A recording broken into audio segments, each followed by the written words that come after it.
Women for STEM. Whoops, and the recording's in progress. First of all, just like to acknowledge the traditional owners of the land on which we're all meeting today, wherever we are. And I'd also like to pass on my respects to elders past and present. But before we go into this really important topic, I just thought I'd share with you why Women for STEM. So our vision at Women for STEM is to actively promote and support women throughout their careers. We do this through various programs that we've designed at where we find it's most important that we keep that encouragement up, we keep the development up, we keep the skills up, and we keep the knowledge up. Basically, our aim is to create this inclusive and strong culture for all. And we know that what we need to do as a community is transfer the opportunities, the knowledge, and the capability. And with that, quite frankly, we're humble. We feel we punch above our weight, but we can only do that by having this strong community, Women for STEM, and those who help us participate within it. As our organisation, we map the employment journey, understanding where the barriers are most prevalent and creating an environment where we can help to minimise the barriers. So why today? Today is just about that, because we know that there are barriers as a woman matures through her career and actually finds that in some way she starts to doubt her own belonging. And as corporations are anxious to keep women and have a balanced workforce as women go through their careers and the organisation matures. So it's important to us that we actually share with you this knowledge that basically perimenopause and menopause are a natural part of a woman's life.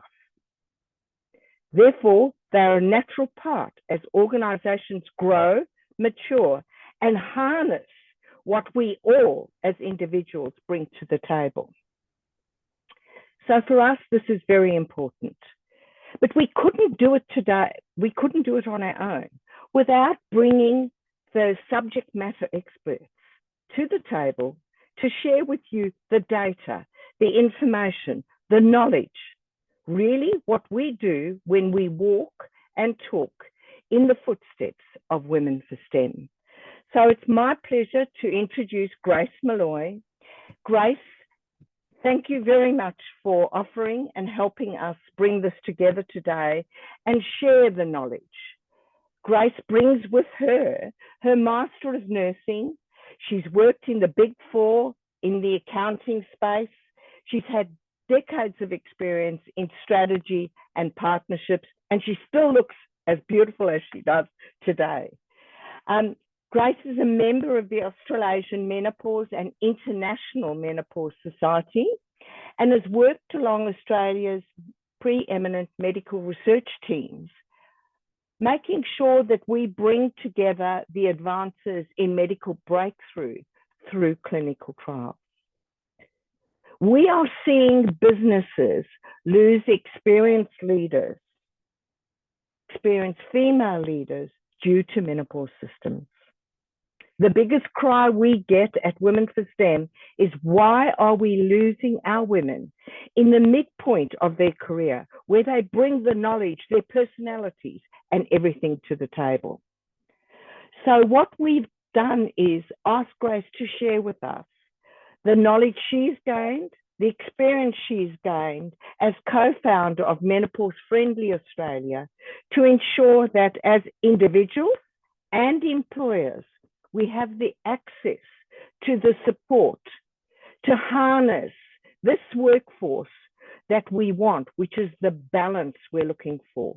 Men and women working alongside each other to bring out the best of not only ourselves, but the organizations we work for. Thank you very much, Grace. I'm going to hand over to you. We're all waiting with bated breath, and thank you for your time. Thank you so much, Chris, for that warm welcome. It's my absolute pleasure to be here today, speaking with you all about my favourite topic, which is menopause. I am a perimenopausal woman. I'm sure there are many on the call, and really what my mission is to enable people to have the right information so that they can thrive through menopause. But right now we have a big problem. Women don't know anything about perimenopause or menopause. I did a Master's of Nursing, as you heard from Chris, and I had an obstetrician father and a mum who was a midwife. And I still didn't know anything about perimenopause when it hit me. And really, what I want to see in Australia is that we're elevating this conversation. We're enabling people to know how to have a better time through menopause so that we don't leave work early. So today I'm going to run through a presentation for you. We're going to look at some of the facts about menopause, and I'll give you some information about what menopause is and how it might impact people in the workplace particularly. I'd like to leave you with some tools that you can all take back individually to your workplace and look at how you can support the conversation within your own workplaces too. So we will have some time for questions and answers at the end. So it's a brain fog welcome environment on this webinar. And I know if I think of a question and I have to wait till the end to ask it, I always forget it. So feel free to pop the questions that you may have along the way in the chat, and we can get to those at the end of the session. We've got a lot to get through, so I'm going to get cracking. So Menopause Friendly Australia, we are the leading experts in menopause in the workplace globally, and Menopause Friendly Australia has been around for a couple of years now. We work with organisations like Commonwealth Bank, BAE Systems, right through to small organisations. We accredit workplaces who have done a lot of work towards being menopause friendly through an independent panel of experts. And we have operations throughout the world, not only in Australia, but also in the US, through Europe and in the UK. So what does it mean to be a menopause-friendly employer? So menopause-friendly employers commit to being menopause-friendly, and then we help to support the change across our 5 standards of accreditation. And throughout this week, you might see some workplaces talking about their experiences of becoming menopause-friendly in a couple of workplaces who have become accredited in Australia, which is fantastic. So these are some of the organisations that are leading the way in Australia, and many, many more are coming on board as we see that menopause is an important issue for women and men to understand in the workplace. Some feedback that we receive is that people say it's really reassuring that their employer is taking menopause seriously. The number one word that people say when they give us feedback about sessions is, "I feel so much less alone. I thought it was just me that was feeling this way. And now that I hear that it's not actually just me and that the things that are going on for me are real and that there is support available, I feel so much more empowered to take control of that journey where I've been feeling a little out of control and like I don't know where to turn." So it can be a really supportive conversation in the workplace. We've got lots of opportunities. At the moment, we're starting to talk about menopause. We've seen the UK, the conversation has evolved over the last decade with many workplaces talking about it now. So we really want to empower workplaces to take significant and sustainable change so that menopause is not an extraordinary thing for people to talk about, and for those who are struggling to find what they need, get the right support, and for the workplaces to be adaptable to what we actually need during this life phase. So let's talk a little bit about the facts of menopause. Now, what I wanted to do first of all from you, if you have your phone in front of you and you can scan that QR code on the screen for me, I'd love to hear what words you associate with menopause. This is an anonymous poll, so none of the words that you put in there will be linked back to you. So go for it. Anything that comes to mind when you say the word menopause. Pop it into the chat there in Slido, and we'll see a word cloud forming. So as you enter your words, you'll be able to see a word cloud pop up of what everybody on the call is putting up that they associate with menopause. We've got some responses coming in now, which is great. So my word cloud is looking quite diverse. So normally when we have a word cloud like this, we have one big word in the middle, but actually we've got lots of diverse words coming in today, which is really great to see. We've got mood swings, brain fog, tired, spent, irregular periods, frizzy hair. I got the frizzy hair, got my hair straightener out this morning. Going mental, short fuse, sweaty, anxiety, heavy bleeding, misunderstood. Absolutely. You can really feel misunderstood during this life phase. Rage, foggy, memory loss. Old. We've got lots of words coming in here, which is sexual urges evaporate, definitely. Skin issues, irrational.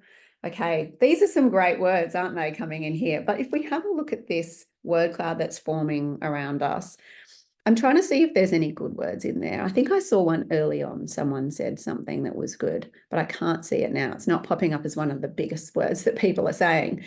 But we want to really actually acknowledge that there is a lot of negativity associated with menopause. We are not jumping up and saying, hey, everyone, I'm in perimenopause and menopause. Isn't it awesome? Because there's a lot of negative stigma attached with menopause. And if you Google menopausal woman, you will see a quite old looking white, middle-aged, well, 70-year-old grey-haired woman with a fan just fanning herself as if that's the only thing that happens in menopause. So we want to acknowledge that there's some stigma and taboo that we do still need to break down. But the reason why some people don't want to talk about menopause, particularly in the workplace, is because it means we're saying, well, that's me. I'm grumpy, I'm old, I'm past it, I'm aging, I've got a short fuse, I'm tired, I've got the rage. So we need to change some of this. And the way we can do that is with education, because once people understand what menopause is, how to have a good time through it, and how to empower their health through this life phase, we can actually have a great and an empowered journey through menopause.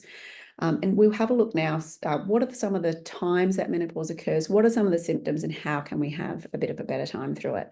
Thank you so much to everyone who's put those words into the word cloud. That's great to see them all coming through. So let's look at some of the terminology. You might have heard some of the words that you see on the screen, and we're going to run through with the terminology of what menopause and the menopause transition is. So menopause technically is a one-day event. Now, I'm sure there's many people on the call who are going through it who will tell you it is not a one-day event, but it is actually technically in the textbooks when you have not had a period for 12 months. That one day is your menopause day. So the time leading up to that, when you're having symptoms, but you are still having a cycle, it might be irregular, it might still be regular, but you're still having periods, but you're getting symptoms and your hormones are starting to change. That time's called perimenopause. That can, in the textbooks, again, it says 5 to 7 years on average, but many people experience perimenopause for a decade or more before they reach their one-day event when they haven't had period for 12 months. So after that one-day event, we've marked that on the calendar, haven't had a period for 12 months. Our symptoms don't just disappear overnight, unfortunately. Post-menopause is the time after that one-day event, and we still can have symptoms for many years. My mother-in-law is 74 and she still gets hot flushes. So it's not something that just disappears overnight as well. We can continue to have symptoms for many, many years. When we look at some of the average ages when menopause can occur, on average, it occurs at 51. Between 45 and 55 is the average age of going through menopause, so that one-day event when you haven't had periods for 12 months. For some people, it can occur later, and for others, it can occur earlier. If you go through menopause before 45, between 45 and 40, that's technically called an early menopause. If you go through menopause before 40, that's technically called premature ovarian insufficiency. And I love the terms that medical professionals give to women, like geriatric pregnancy and insufficiency of ovarian function, because, you know, it's this medical misogyny that we see. But premature menopause is actually a reality for 3.5% of the population will go through menopause before 40. And particularly for these people, it can be a really challenging time, but also there's some health concerns associated with going through a premature menopause. So if that is a reality for you or for any of your friends, definitely encourage them to seek some medical support for going through premature menopause. So what's going on in our hormones during this transition? You may have heard of the three hormones that people born with ovaries have as our sex hormones. They're estrogen, testosterone, and progesterone. Now, this is a diagram rather than a medical example, really just to illustrate why we're having such a rocky ride during perimenopause. So if we have a look at the time at the beginning of the graph here, where we see these hormone changes suddenly elevating, that is adolescence. And if any of you have teenagers in the household, I'm sure you're familiar with some of the adolescent symptoms that we see of changes in our hormones happening quite quickly. And if you think about perimenopause and some of the symptoms that we're going through during perimenopause, those symptoms can be quite similar. But the difference is, if you look at estrogen there in the perimenopause time, it is going all over the place. It is going up and down really erratically. So much so that if I took a blood test in the morning to see what my estrogen was, and a few hours later did another blood test, they could be vastly different. This means that we're going to experience symptoms differently throughout that perimenopause time. So some days I might feel great, and then other days I really don't feel great. It makes us question whether we're going through something, because some days we're okay and then other days we're not. It's hard to put your finger on it. It's also difficult because we can't do a blood test to diagnose whether you're in perimenopause because of this real fluctuation that we see in estrogen. With our testosterone, you see that that's declining as well, about the same rate as it does in men. And the progesterone that you see declining early in our perimenopause journey, progesterone particularly, is our nice, everything's going to be okay, you'll be fine, let's go to sleep, let's chill, and that really nurturing kind of peaceful hormone. And that's why many people early in our transition through menopause experience sleeplessness, and we have more stress and anxiety. It can change some of those sleep patterns, which make it really challenging for us during our perimenopause journey. But particularly estrogen is a vital hormone in our body. It's in almost every cell in our body. And that's why the symptoms of perimenopause and menopause can be really varied, because the changes in estrogen are showing up throughout our body in all sorts of different ways. So symptoms of menopause can be both physical and psychological. We can see things like a heightened sense of stress and anxiety, mood swings and irritability. We see people feeling extreme exhaustion and tiredness. Many people can lose confidence during this time, and particularly in the workplace, if we're experiencing brain fog, that loss of confidence can be real, because we might feel that we're not able to do the things in the same way that we used to be able to do them. And that means that we're going to lose that confidence that we have in our abilities at work. So we need to open the conversation about what brain fog is, what menopause is, get some strategies of how we can support ourselves through it. Because the last thing we want to see is women losing confidence and self-esteem during the height of their careers, when we can really be making a huge impact. Some of the physical things that we see happening during menopause as well, joint and muscle pain can be really debilitating for many women. Headaches and migraines, particularly if you've had migraines before, your migraines can really flare up with those hormone changes. Night sweats is another one. People then also, again, not being able to sleep because we're up at night and having night sweats and changing the bed. And hot flushes is the one that many people already know. So 80% of people will have hot flushes through their menopause transition, but for most people, it won't be the first symptom that people experience. So while we're on symptoms, I'd love to know, if you've still got your phone in front of you, what are some of the symptoms that you think, now that we've spoken about a few, might impact people the most in your workplace? We've got 10 symptoms on the slider poll for you to choose from. If you can choose your top 3, that would be great. Many people I see just going, all of them, everything, it's all going to impact me. But if you can have a look down the list and pick which 3 you think would most impact people in your workplace, that would be great. And we can have a chat about it. And Grace, we just had a comment, I think, which was, what about the Dutch test? That monitors over 24 hours. Sure, I'm happy to come back to the Dutch test in the Q&A. Okay, great.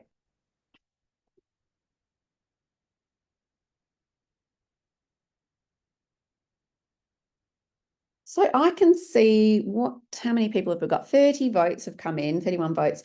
So we've got brain fog as our leading symptom, 79%. We've got poor concentration, anxiety as the top three that I can see coming through. So certainly from a workplace perspective, those three symptoms are the ones that most people say would be impacting them at work. And if you think about someone coming into work with a hot flush, they're sort of taking their jacket off, fanning themselves, sticking their head in the fridge in the kitchen, you can see those symptoms occurring, and it's like, you know, that person can probably more openly talk about what they're going through. But if you think about some of these symptoms that we've pulled out, so poor concentration, brain fog, and anxiety, someone walking into work, you're not necessarily going to see that person might be struggling with poor concentration and brain fog and anxiety. So it can be hard to also help others in the workplace when we have some invisible symptoms that are happening through menopause as well. And for many of us, it can be a little confusing to know, is it my hormones that's going on for me? Or is it just life? Is it just because I'm in midlife and I've got teenage kids and I've got aging parents and I've got really demanding job? Am I just getting older? Is it hormones, or is it just life that's happening for me? So really what we say is, if you're noticing a change in the way that you're able to show up at work, your brain fog, or the way that you're feeling in yourself, in your anxiety, in your concentration, and that's impacting you, don't just put up with it. There's lots of things we can do to support ourselves through menopause, and we'll talk a little bit about some of the ways that we can support ourselves and each other in the workplace now. So the most common symptoms in the survey, in the research that impact people at the work, are some of the ones that we've picked out. So fatigue, hot flushes, focus and concentration, anxiety and worry, and insomnia. There are long-term health risks associated with menopause that's important to understand as well. So many people will experience severe symptoms. So 1.1 million people in Australia and New Zealand will experience severe symptoms of menopause right now. And that's from the Australasian Menopause Society data. So regardless of whether you experience severe symptoms or not, once we go through menopause, we are at increased risk of certain longer-term health issues. Estrogen's a great hormone in our body. It's cardioprotective. It helps our bone strength. It helps our brain functioning. And so when we lose estrogen through our menopause transition, we're at more risk of things like osteoporosis, of cardiovascular disease, and we can see other things like frequent UTIs showing up to us that can create longer-term health issues in the future as well. So it's a great time to reassess our health in midlife, what we're doing for our bone strength and our cardiovascular strength, and our cardiovascular health, and making sure that we're focusing on things that are going to help us to stay well for longer. So managing symptoms of menopause is a really individual choice. And just like menopause is individual to every single person, the symptoms that I had are going to be very different to the symptoms that other people have, and they're going to come in different combinations and all different sort of recipes. So the way that we manage symptoms is also going to need to be customized to what we are experiencing, but also our philosophies about our own healthcare. So with the medical way to manage menopause, we know that there's a lot of confusion around menopause hormone therapy. MHT is actually the theme for World Menopause Day, which is on Friday. So there's some great resources and information out there now about MHT and its safety. For most people, HRT or MHT is considered low risk, but there are some risks associated with it that need to be considered before someone decides to take HRT. So it's really something that you need to have a conversation with your doctor about, and they can help you to look at what are the risks and what are the benefits, just like we would in any other management of symptoms or any other disease. So medically, HRT again is really safe, but we do know that there's still a lot of stigma attached with HRT. Someone mentioned the Dutch test earlier, and we would put that into the complementary area of managing menopause. So there's lots of great research that shows that things like fish oil and vitamin D can be really helpful during menopause, but there's also a lot of supplements and products that are being marketed to women that make many claims around menopause that aren't really evidence-based. So we want to make sure that people are getting the right information, that when they're taking something that they understand what the evidence base is behind behind it. And the Dutch test, many people like to use the Dutch test. Some of the science behind it is questionable from a Western perspective, but there are many people that swear by using the Dutch test. So from our perspective, we say, try what your health is in your hands. If the Dutch test is something that you want to do and you can afford to do it, it's quite an expensive test, then that's something that you might choose to do. But the Australasian Menopause Society recommends diagnosing perimenopause using a symptom score sheet. And that's called the Green's Climacteric Score Sheet. I'm happy to send a link to that in the chat just at the end of the session as well. For anyone who'd like to access that, the Australasian Menopause Society is a great place to get information about diagnosing and treating menopause as well. So on the lifestyle side of things, every middle-aged woman loves being told not to drink alcohol, not to drink coffee, to exercise more, to look at your mindfulness, to meditate, and all of these things. I mean, it is really difficult, and I find it very hard myself to also focus on my own lifestyle. But it is so important, particularly if we're experiencing severe symptoms. This can be really helpful, is to look at what we're eating, look at our sleep hygiene, making sure that we're looking after our bones. So lifting heavy weights is really important during menopause. And some of the things that served us previously are not going to serve us as we transition through menopause. So again, looking at what is serving us and what's not, bringing in some heavy lifting, and also managing our stress and sleep. Our mindset's so important here. And one of the things I've really done is gone back to doing something that I really love. So I used to be a golfer and I trained to be a professional golfer. I now, every second Friday, go and play 9 holes with a couple of friends, and we do have a small glass of wine afterwards and a chat. And that, for me, really helps me to just come back to something just for me, where I can have a walk in nature with some friends and really focusing on some of the positive aspects, having a bit of a laugh sometimes about what I'm going through. So really thinking about how I can bring some positivity to sometimes what might be a bit of a rocky ride. So that can be really helpful as well. Again, we talked about everyone is different. It's also important to note that not everyone who goes through menopause identifies as a woman, and particularly for this community, it can be really hard to receive help and to ask for help. Also, not everyone that goes through menopause will go through it naturally. So women who go through a hysterectomy and have their ovaries removed will go through a sudden and severe menopause. And women who go through chemotherapy for cancer or a cancer treatment can also go into a very sudden and severe menopause. So with our language around menopause, we say it's a normal life event. For many women, it's not a natural event, but it is a normal event for everyone to go through if you're born with ovaries. I'm racing through this because I'm very mindful of time and I want to get to your questions. So when we think about talking about menopause in the workplace, why are we talking about it all of a sudden?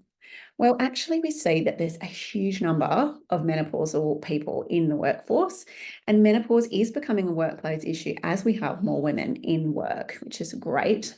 We have 14 million people employed in Australia, 6.7 are women, 2.5 million are between 40 and 60. And that means that 37% of women who are employed are menopause aged. So 18% of the Australian workforce are menopause aged women. So it is something that is going to impact people. Those symptoms that we've talked about, we are not leaving at the door. We're bringing them into work with us. And if we look at our population period in Australia, so in 1970, we had 13 million people working, and you can see that shape of the, 13 million people. And if you see that shape there of the population, it's looks like a pyramid.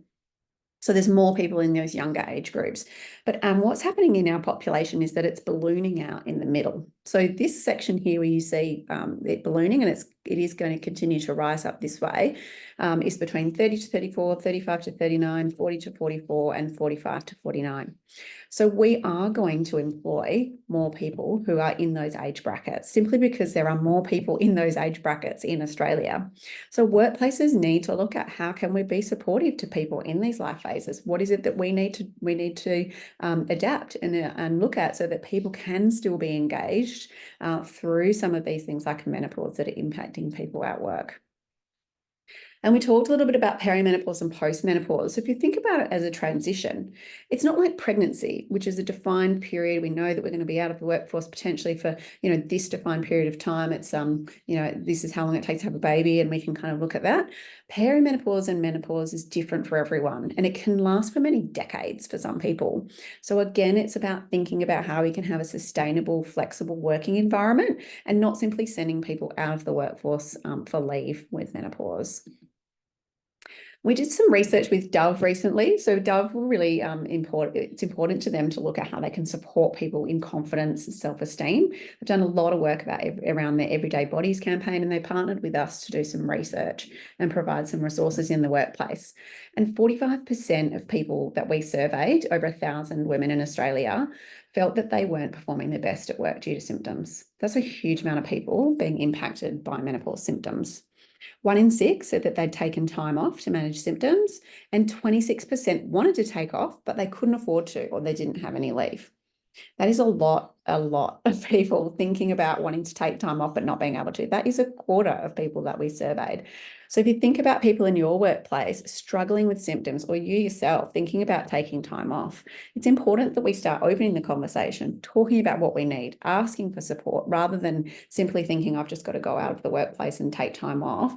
Workplaces need to adapt to make sure that we can still be included, we can still show up and do our best work, and we're there, long term. Many of the employers we work with say that being menopause friendly has really increased their employer retention. It's reduced absenteeism, it's improved productivity, it's enhanced employee engagement, and it has created this real positive employer reputation as well. On an employment law perspective, there was actually recently a Senate inquiry into menopause that I presented evidence at. There were 7 hearings across the country, and one of the main recommendations of the Senate inquiry is to look at the Fair Work Commission's, the Fair Work legislation, and looking at flexibility. So right now, people have a right to request flexibility based on certain criteria, such as being over 55 or pregnant. And one of the recommendations is that menopause is a right with which we can request flexibility. So that is a bit of a live one. We'll see whether or not that is taken up by government. But certainly there are many pieces of legislation that protect people at work when it comes to menopause. Some of that is respect at work, and that's protected under gender and age. Our safe work psychosocial hazards legislation protects people who are going through mental health issues related to menopause, and ensures that workplaces are considering how their workplace is impacting on people's mental health. And being mindful that menopause is the time of life when women are at most risk of suicide. So it is really important that we start the conversation, that we provide the right support, and that our workplace health and safety teams understand how to talk about menopause and how to help people through it as well. This is one of the slides that I always find shocks people the most, is that if you look at the symptoms of a stress-related injury, they're almost identical to the symptoms of menopause. So how many people might be going off on leave for a stress-related injury claim at work when actually menopause is contributing to some of these the way that they're feeling? And this is important so that people can get the right support that they need when they need it. So again, opening up the conversation, providing awareness and information is the best thing that workplaces can do. And this is the last one, which is my personal kind of passion, is around gender equality. I used to work with AICD to get more women onto boards, and when I found out that menopause could be contributing to us not achieving our gender equality goals, I became really motivated to change this. So women retire many years earlier than men, and this contributes to our gender pay gap. If you think about taking out women at the height of their careers and men are continuing, that's going to balloon those averages that we see around our gender pay gap. 45% of women who retire before 55 say their own health was the reason. I mean, that is mind-blowing to me. If we can help people's health during menopause, surely we're going to actually go a long way to supporting more women into leadership. Yet the CEW just released their results and showed that still 9 in 10 CEO roles of ASX 300 companies are filled by men. We're still going backwards when it comes to this. So we need to change how we're supporting women at work, how we're normalising the conversation, and ensuring that people don't feel that they need to exit work because they simply don't want to struggle through these symptoms anymore. So 46% of people told us that they experienced reduced confidence as a result of menopause symptoms, and 44% said that they had lower self-esteem. This is what we really need to change. 55% considered quitting or taking time off because of their symptoms. Again, this is happening right now in your workplace. So lastly, on gender equality, the gender pay gap is the highest between 45 and 64. So look at that gender pay gap. 31.9% in 55 to 64-year-olds. I mean, that is quite shameful, I believe. So we really need to start changing this. So thinking about what you can do in your role, and I'm going to give you some practical tools that you can take back to your organisations. So what could you do to support menopause in your role? This is a free text answer. Again, it's anonymous. So I'd love to hear from you what you think that you could do in your role to support the conversation about menopause.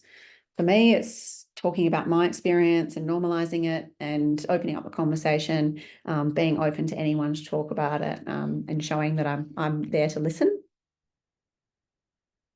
Got some great responses coming in already. Thank you. Speaking openly. Yes, educating men, absolutely. Men are really wanting to engage in this conversation in the workplaces that I'm going into. They're really curious, and many of them say to me, "Oh my goodness, I'm going to go home and tell my wife all about menopause. I think she's in it." And I always say, just do it gently. But it is great. Men want to be allies. They really do. It impacts everyone. It's not just the people going through it, but it's also those that are living with us as well. Someone said paid reproductive health leave. It's a really interesting debate at the moment about leave and whether or not that's something that we should be modelling in Australia. And one of the recommendations from the Senate inquiry was that we do more research into that. Some of the workplaces that we are supporting have brought in place leave. Many of them have said that a lot fewer people than they thought have taken that leave up, and they're actually actively trying to get more people to take it up because they see that as a way that it shows that the conversation's welcome and it's open in that it's an open conversation and people can talk about it. So, and particularly a lot of workplaces are looking at menopause, menstruation, and reproductive therapy. So supporting people throughout our whole life course when it comes to some of the things that can show up for us just because we're born with ovaries. Some great comments in here, normalising the conversation. Yes, removing stigma, being unapologetically honest. I love that. That's a really great way to put it. I'm certainly unapologetically honest when it comes to menopause. But I think some people in workplaces still don't want to talk about menopause, and some people will never want to talk about menopause. They don't see it as something that's appropriate in the workplace. So when we're bringing in this conversation, we need to be mindful of that, and we need to allow people ways to engage in the conversation discreetly if that's what they want to do, but also setting up people for success in these conversations. And from our perspective, that comes from training. Just like with mental health, when we started talking about mental health in the workplace, we need to open the conversation being mindful that some people just don't have the words. We just don't know what to say. So education can be a really great way to open up that conversation too. So every employee is different. Everyone on this call is going to be working in a different working environment. You have different needs from your workforce and different working conditions. So if you think about a school or someone working on a mine site or a teacher or a nurse or a doctor, these are all going to be very different workplaces. So creating an environment that is menopause friendly is going to be different for each workplace. So the menopause friendly standards help organisations to meaningfully make change across our 5 pillars of accreditation. So culture is the biggest one. How do we create an open culture where if I talk about menopause, it's going to be a welcome conversation, and it's not going to mean that someone thinks that I'm not able to do my job, and it's not going to mean that someone looks at me as an undesirable worker. So we need to change our culture around how we engage in this conversation. The best way to do that is create a policy and practice. So have we written down what support's available? Have we got input into that from our people to make sure that that is really going to be practically helpful for each individual workplace? Training is so key. So Can we support our managers in how to have those conversations? They need to know the facts and figures about menopause, but they also need to know how to have that supportive conversation. And with that gives confidence to those people leaders. They know what they can deliver in terms of support. They know how to have a supportive conversation, and they know where to signpost people to get support they need. Engagement's really important. It's great to have a policy, it's great to have training, but if no one's engaging with it, then we see that these programs don't work. So how are we going to engage people in this conversation and make it a conversation that people feel excited by and wanting to get into?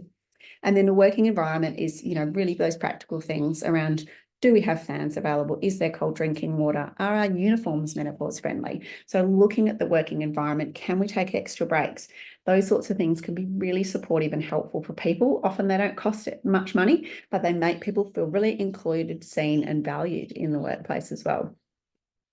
The education first approach is really key. And these are some of the feedbacks that we get from our training sessions. People say this is the best training session I've ever attended. It was so practical for me in my role, but I've also learned so much.